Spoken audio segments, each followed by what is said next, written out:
Welcome everyone. We're starting our last panel of the day, and I have the great pleasure to welcome Dan Pallota to our seminar. Dan, thank you so much for being here. It's a great pleasure for us to have this conversation with you. Oh, I'm so happy to be here. Next time in person, but I'm happy to be here via video for now. Thanks for having me. Thank you so much. First, just a quick introduction, and then we can jump right in. Dan Pallota is an activist, a humanitarian, author, and builder of movements.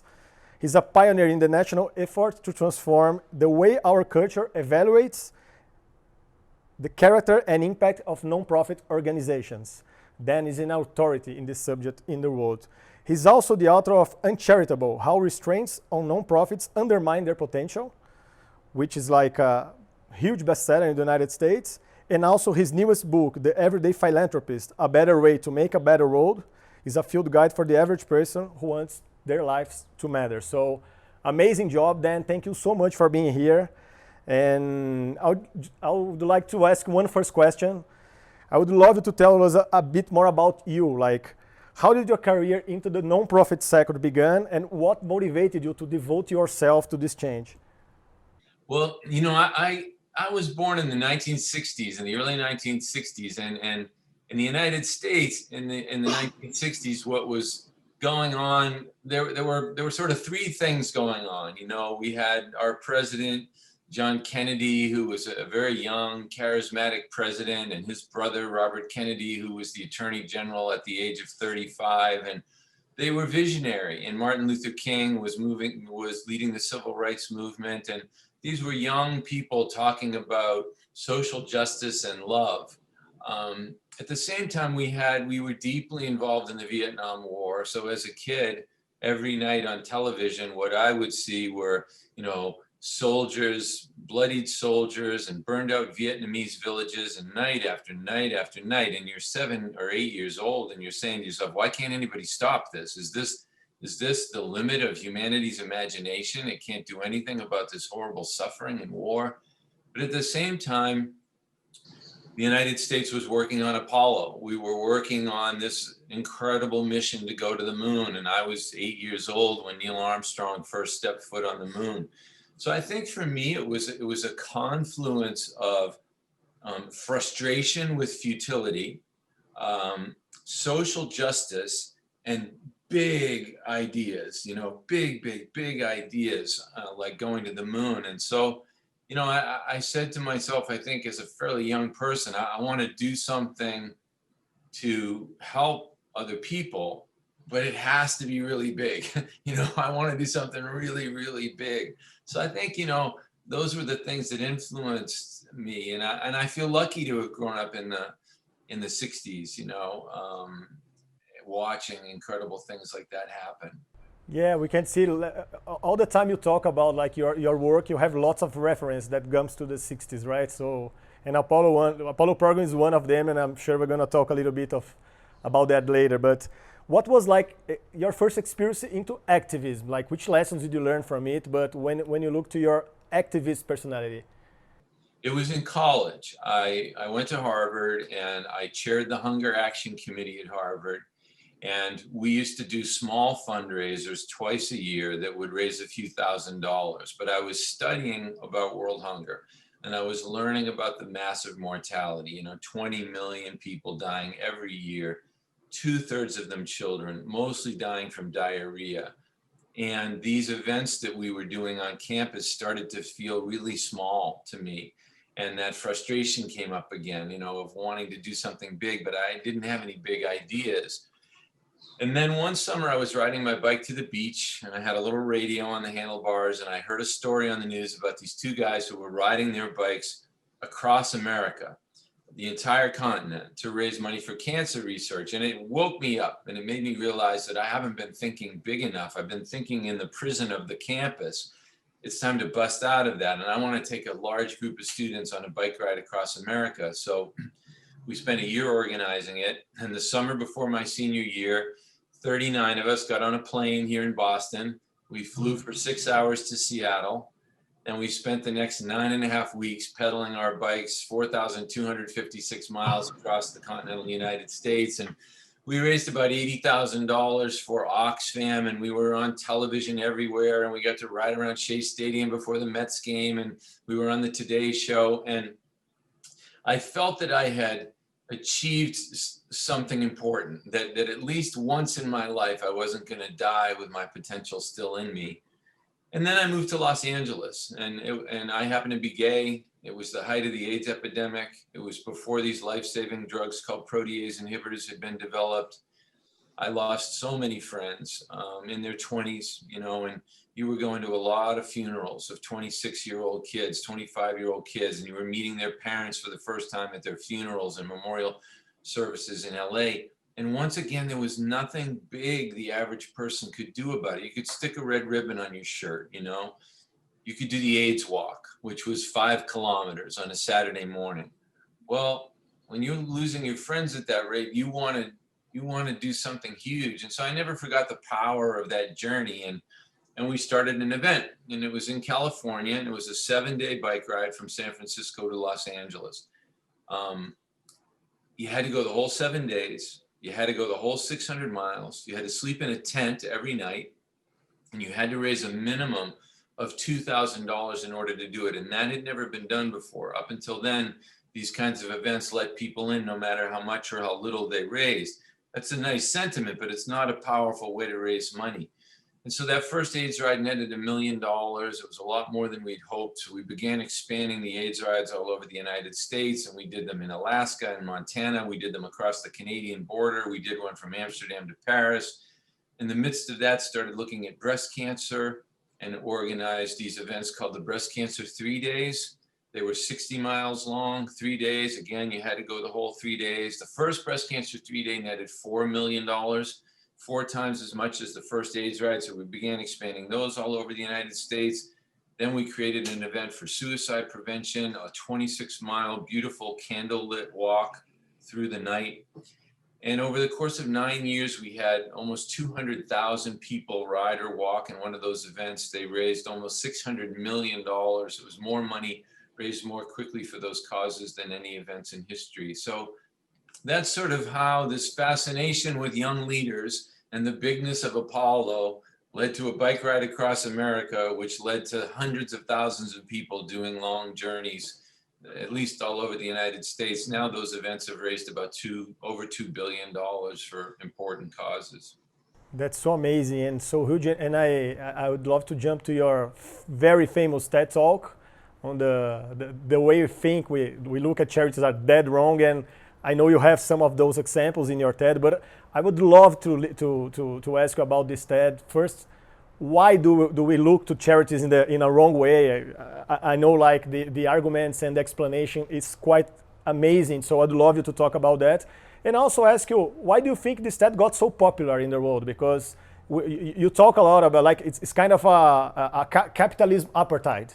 And this is so obvious when we work with the third sector, the nonprofit. So I would love to listen to you on that. Yeah, so I did that TED Talk in 2013. Then I did another one in 2016. And it was the last talk that TED did in Long Beach, California. After that, they moved the TED conference to Canada. And I was the last speaker of that conference. So you can imagine what that's like for a moment.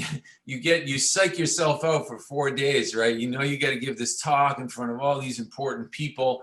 And meanwhile, all these other speakers are coming up, and you've got the woman who discovered the giant squid, and she's got this incredible video of this 4-story high squid. And then you've got these 8-year-old banjo prodigies, 3 brothers, and they get up there and they're playing the banjo like crazy. And you're thinking to yourself, I should just go home, because this talk on the nonprofit sector is going to go over so flat. It's going to go over like a lead balloon. We are very lucky you didn't go home. Yeah, you're right. Thank you. Me too. It struck a chord with people. I think that a lot of people had been thinking these things, but no one had ever put it together on a big stage before. That talk, it's got over 5 million views, but last week, TED shut down all the comments on all of their talks. Not sure why. I think they're trying to find other ways for people to interact. So I asked them, where was my talk in terms of ranking of comments? It was the 16th most commented TED Talk of all time across all categories. So it really was something people were ready to start talking about. So you ask, what did I mean by the way we think about charities is dead wrong? In summary, I would say this, if you want to ask yourself, why haven't charities changed the world the way we hoped that they would? I think it's because that's not what we asked them to do. What we asked them to do was be frugal.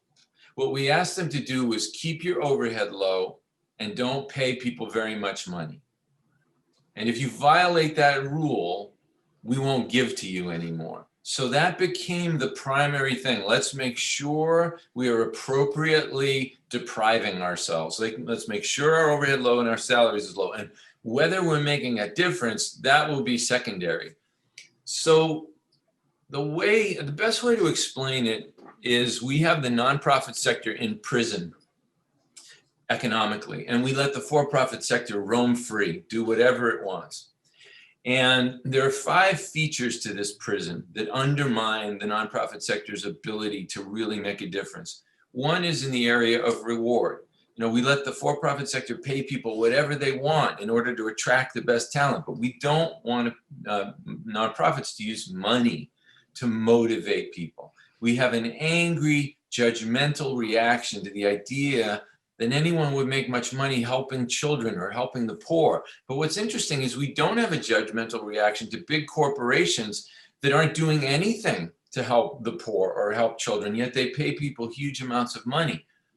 And we think of this as a code of ethics, but there's an unintended consequence to it that we never considered, which is, well, if young people coming out of universities see that they can't make any money in the nonprofit sector, you're simply not going to drive the best talent there. They're going to go into the for-profit sector and they'll help charities in another way. They'll serve on the board or they'll give a donation. But meanwhile, we as a sector have lost their talent throughout their entire life, their professional talent, to helping us in the sector. So that's one feature of the prison.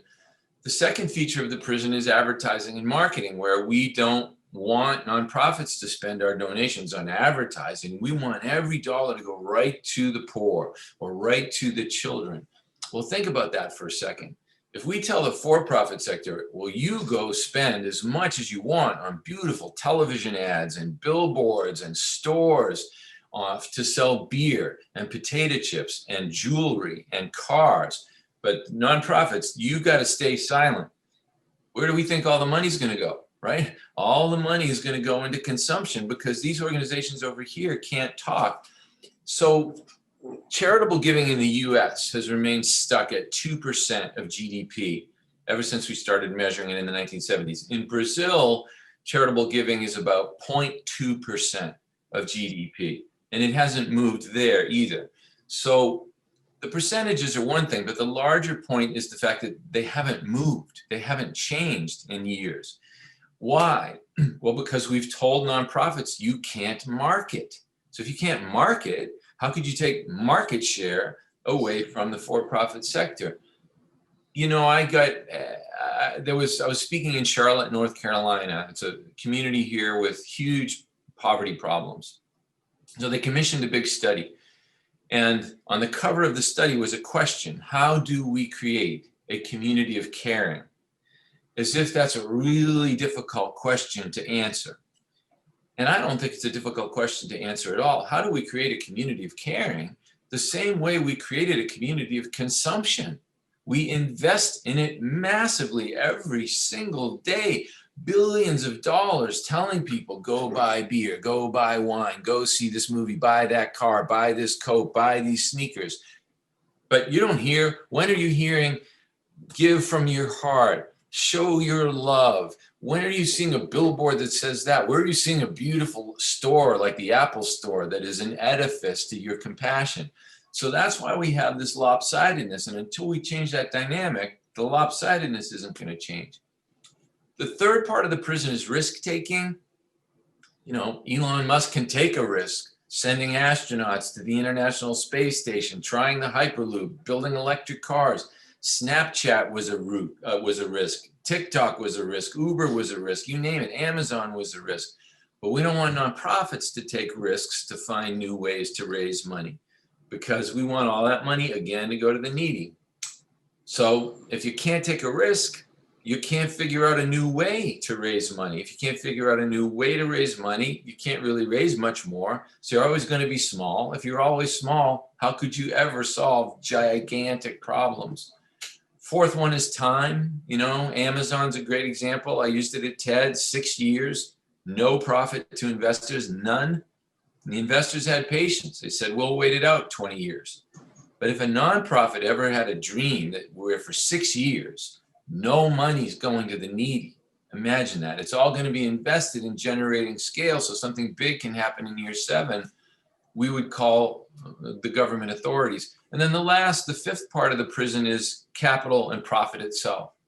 For-profits can offer people money in return for their money so they can try out their ideas like Lyft and Uber and Amazon.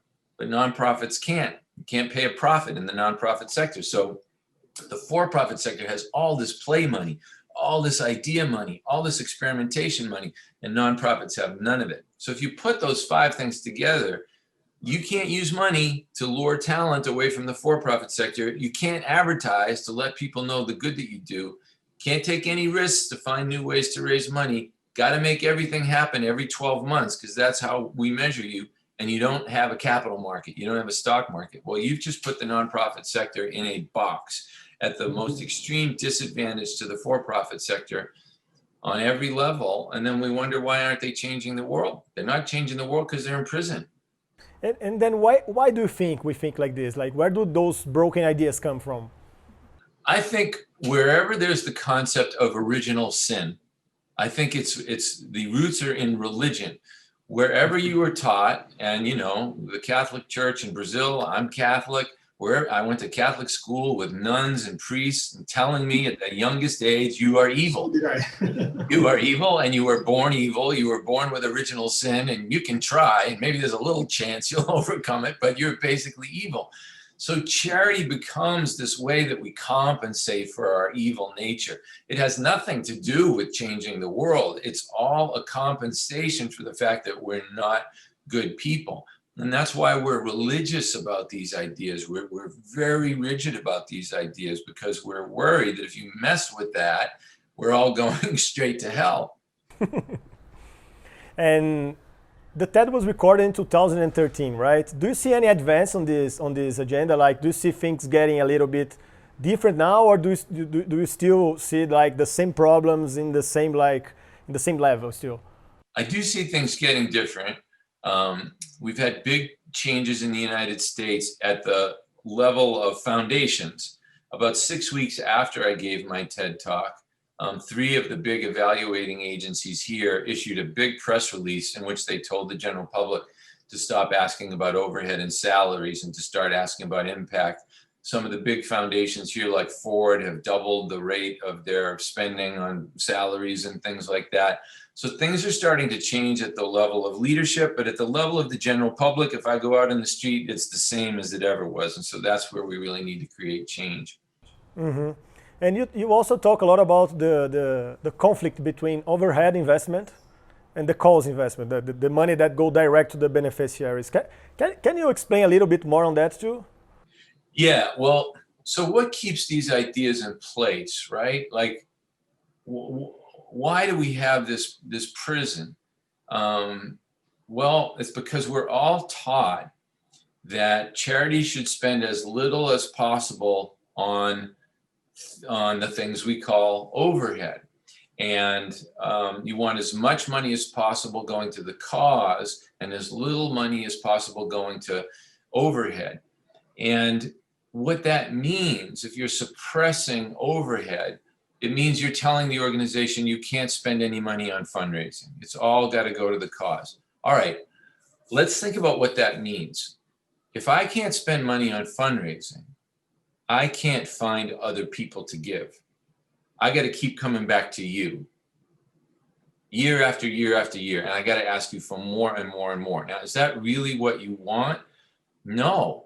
You want me to get bigger. And the only way to get bigger is for me to go out and find new people. Well, finding new people costs money.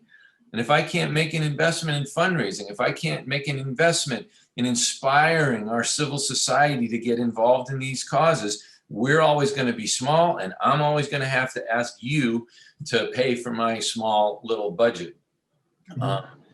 So we've got to break out of that prison and realize that we need much, much more engagement in these issues at the level of the general public, and that's how to raise charitable giving up from 0.2% of GDP in Brazil to maybe 0.5%, or maybe 1%, or maybe 2% like it is in the US, and a chance for us in the US to move it from 2% to maybe 2.5% or 3% or 3.5%.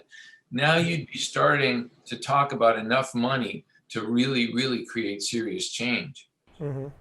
Yeah, that's perfect. And we see like the same challenges when we look to the nonprofit sector in the US, in Brazil. All of your arguments and everything that you are talking about, it's really common like between Brazil, United States, and probably globally.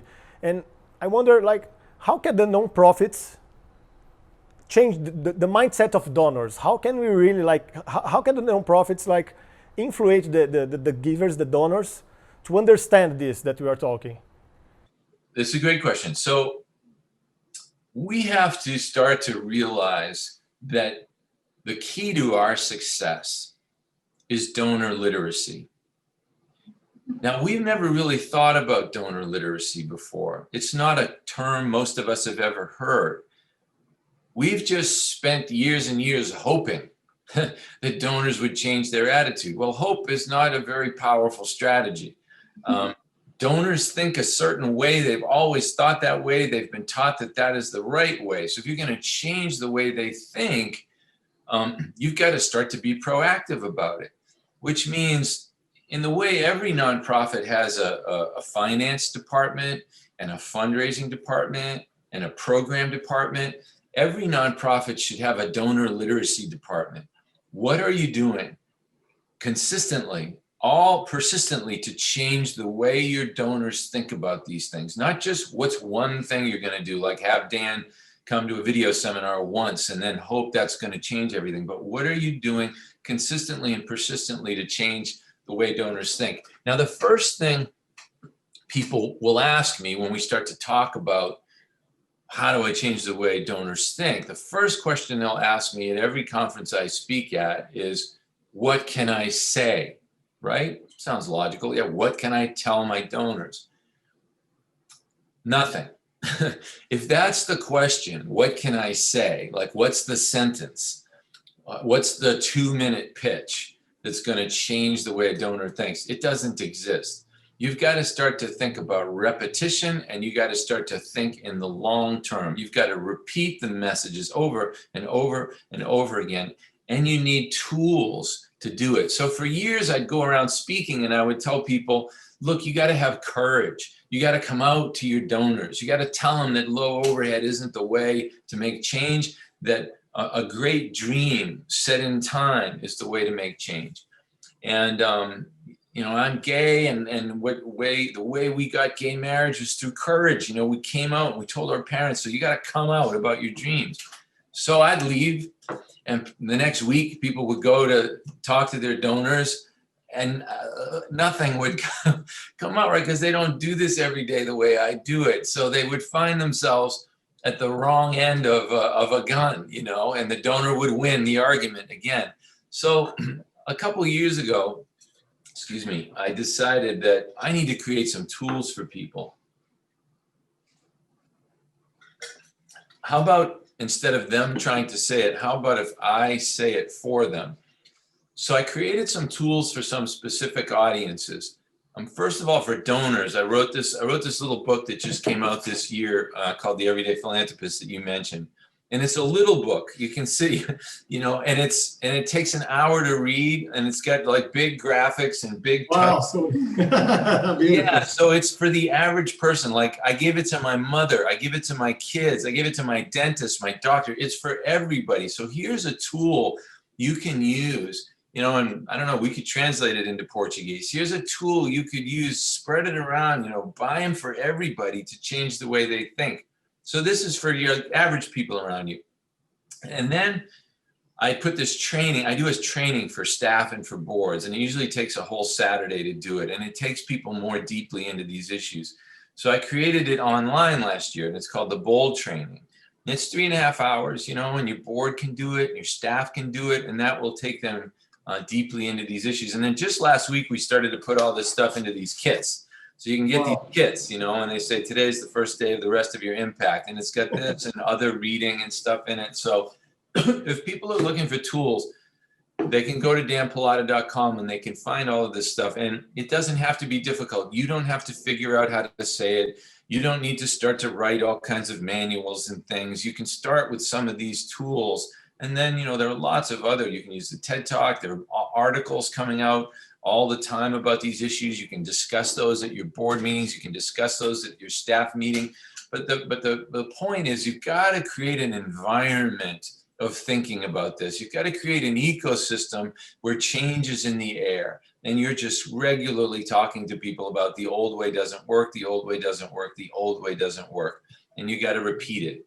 Now, I don't know who you like musically, but I remember growing up, you know, Pink Floyd in the US was this big band, and you had to listen to a Pink Floyd like song 50 times before you really understood what they were trying to say. And this message is a little bit like that. You know, you got to repeat it and repeat it and repeat it.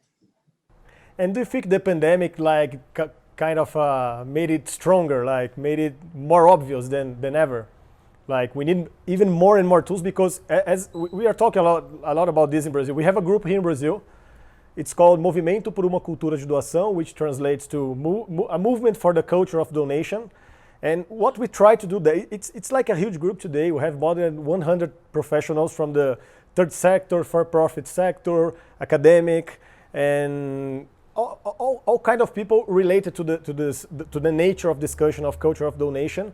And what we are doing in this group is really to improve those tools, and as I was saying yesterday, to put the philanthropy really in the vocabulary of the Brazilians, not only the Brazilians, of course, of any citizens in the world. And we feel that in the pandemics, this situation kind of changed a lot, because when we are like struggling with a situation like this, our generosity, it flowers.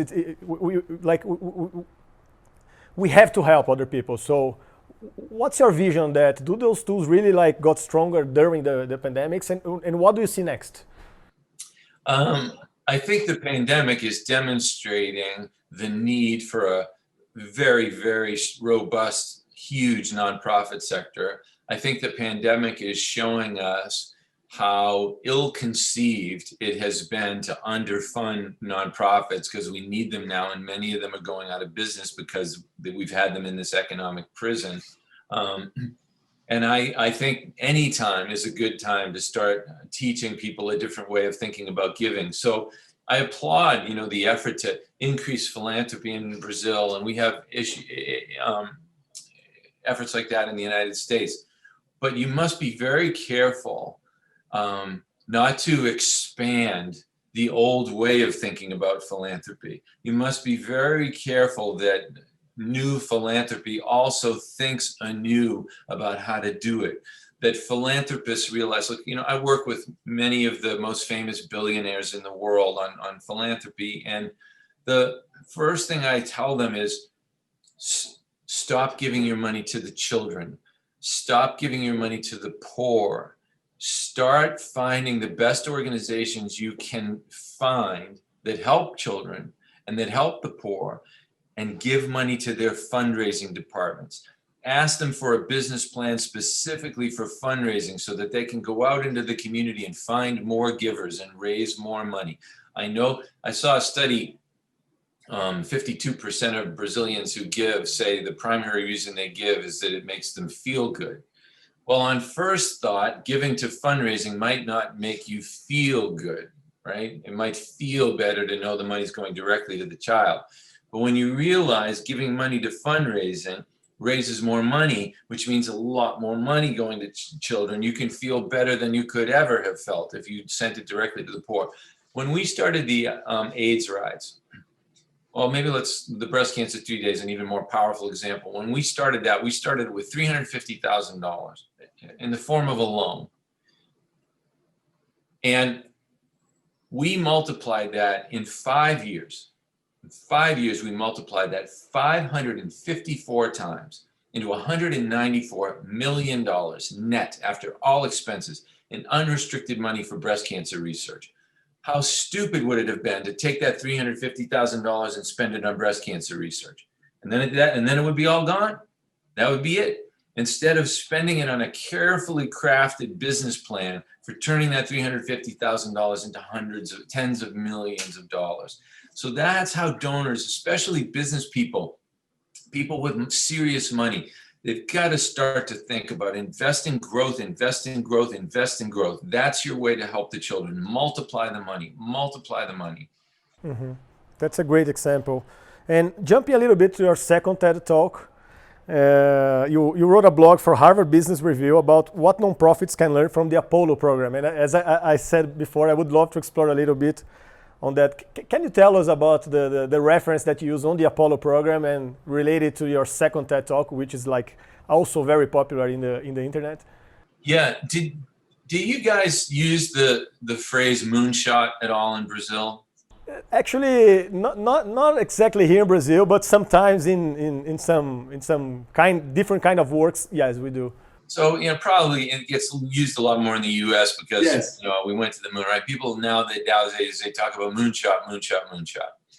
But I think the term is abused. I think when people say moonshot, they think, oh, let's just think of the biggest idea we can possibly think of. And I don't think a moonshot is about how big you can think. I think it's about how big you can commit, how big you can promise. And Apollo, yes, there was incredible booster rocket technology. And yes, we had to do all these incredible things with flexible materials to develop the spacesuit. And yeah, we brought home moon rocks and all that stuff. But the main thing about Apollo was that John Kennedy set a deadline. John Kennedy said in May of 1961, I believe this nation should commit itself to the goal before this decade is out of landing a man on the moon and returning him safely to the earth. And someone is serious about their dream when they really think it through. Like if you weren't serious about going to the moon, it would never have occurred to you that you also got to get the guy back, right? So what happens when Kennedy says we're going to go to the moon and back by 1970? All of a sudden, people start to go crazy. Well, you can't do that. And you certainly can't do it in that amount of time. We don't know anything about the surface of the moon. We don't have astronauts yet. That ship would be so heavy, we don't have anywhere near the engine technology that could lift a ship that heavy into escape velocity. We don't know whether we could communicate that far. Would we do it with one big rocket or would we have a shuttle vehicle? We don't know that. Like there's a million things we don't know. You can't possibly do it. Okay. So those are all the things we would have to know in order to get to the moon. Like all the naysayers start to converse about everything you would have to do to get to the moon. Well, if John Kennedy never sets that deadline, what do people talk about? They talk about the weather. They don't talk about booster engines and the surface of the moon. But the minute you plant a flag, the minute you dare someone, you've got to start to talk about things. So on a social issue, if I don't know, somewhere in Brazil in some major city, you were to say in 7 years, we're going to reduce the suicide rate to 0. You would have to start to have conversations that you've never had about all the things that have been preventing you from doing that. So a deadline drives boldness, it drives innovation, it drives collaboration, it drives new thinking. So I think we desperately need Apollo-like deadlines for the solving of these social problems. Otherwise, they're just going to continue on ad infinitum. If I am convinced that if Kennedy never set that deadline, nobody would ever have gone to the moon. We'd still be waiting for it. How do I know? Because in the 50 years since we went to the moon, we've never gone back. Mm-hmm.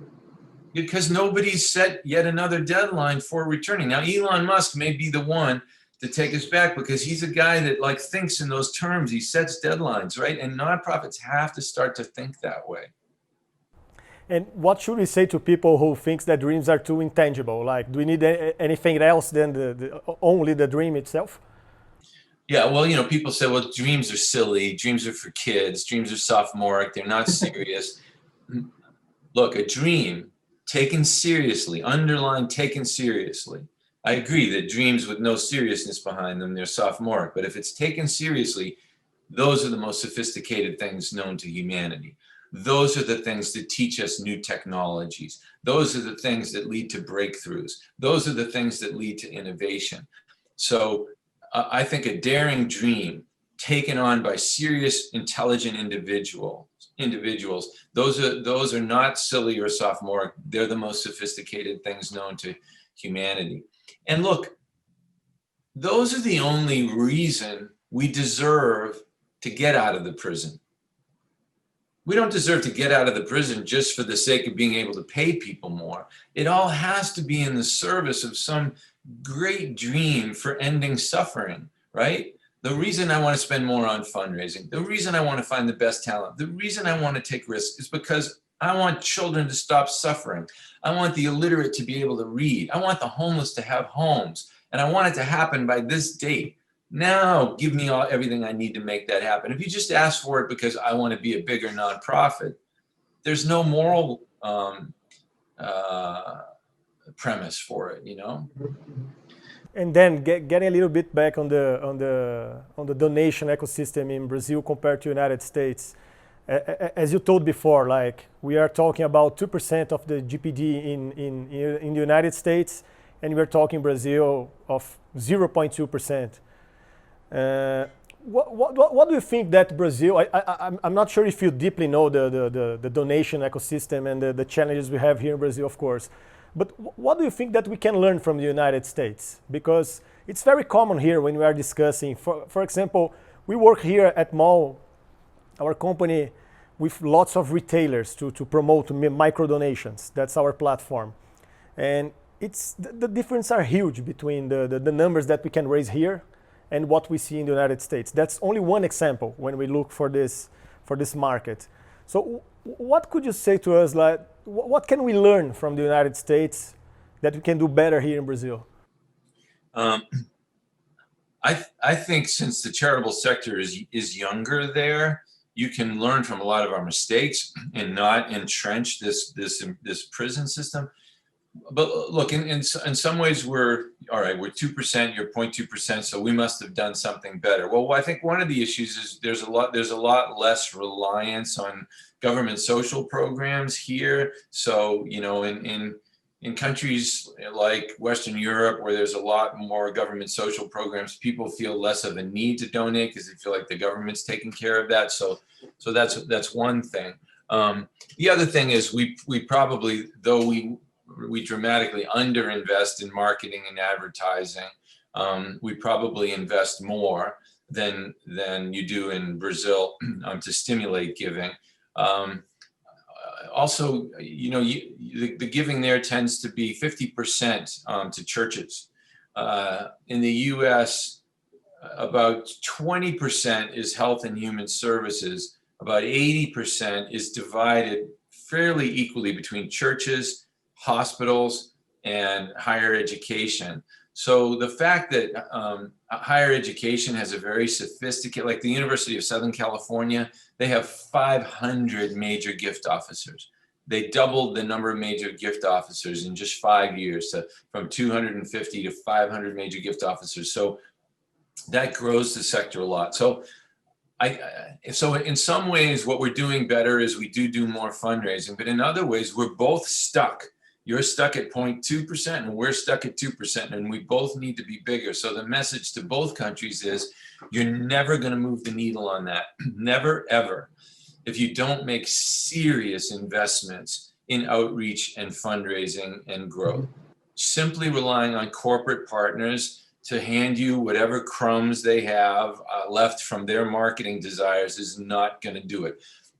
You can create powerful partnerships that way, but you need much more significant capital. You need to it's capital, which is why I said you got to your biggest philanthropists, your bigger donors, you got to change their minds and start them to get to see, oh, I make smart investments with my personal assets. If I want to make smart investments with my charitable assets, I have to invest in growth. Perfect. Great lessons. We have a lot of work to do here in Brazil. We have some audience questions that I would love to ask you. Yeah. The first one is from Joana Mortari. She is the founder of this movement that I mentioned before. And her question is this one. We would like to give you a bit more context on how the pandemic has affected nonprofits here in Brazil. First, they received a lot of money and resources from philanthropists and companies to run their efforts to provide relief. So that was the first phase here in Brazil.